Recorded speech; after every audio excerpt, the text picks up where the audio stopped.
To assemble the saxophone, you first want to make sure that your case is on the floor in a safe place where it's not going to get bumped or damaged, because you don't want anything to fall out when you're putting your instrument together. So the first thing you'll do when you open your case is you'll start with putting on your neck strap, which I've already got on here. But this way you'll have it ready for when you get the body of your saxophone out in a little bit. So the next thing you want to do is you'll take the neck of your saxophone and you're going to put a little bit of cork grease on the cork so that you'll be able to get the mouthpiece on there more easily, especially if you have a new saxophone. It's not going to be super soft yet, so you want to use cork grease. And then next you're going to take your mouthpiece with just the mouthpiece, you don't want to have the reed on it yet, and you'll slide it onto the neck. You want to put it pretty far on there to start, but not all the way. Be very careful with this key right here as you do that.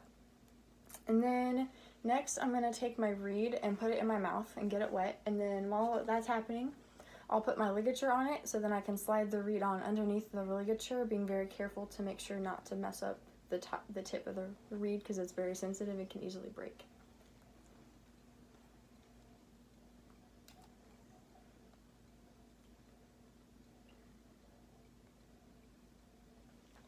It's also important to remember that the ligature, the screws, go on the right side at the bottom.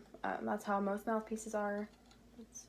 Generally, that's what beginning saxophones will have on them.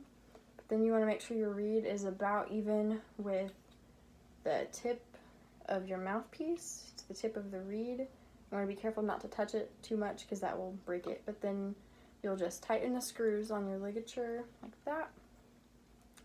And then to protect the reed while you get the rest of your saxophone, you'll put the mouthpiece cap over it like that.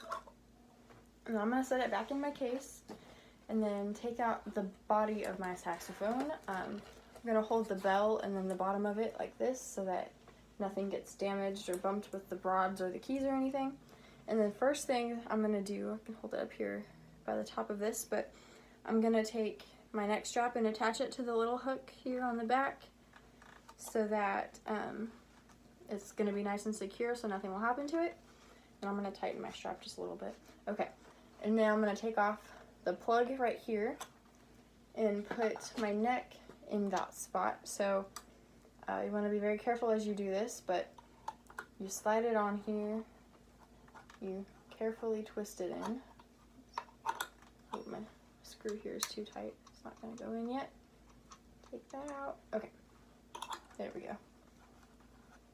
There, whoops, this one's tight too. There we go. There we go. Okay, and you want to make sure your neck is lined up with the keys on the front with the pearls, and then you'll retighten your screws here. Keep it nice and secure. There we go. So once you get your screws all tightened and everything, and make sure your neck strap doesn't come unhooked, I'm gonna start playing, and this is what you would do after you get your saxophone ready, is you're ready to play. So you can take off the mouthpiece cap, and then I'm gonna play numbers 1 through 10 on page 50.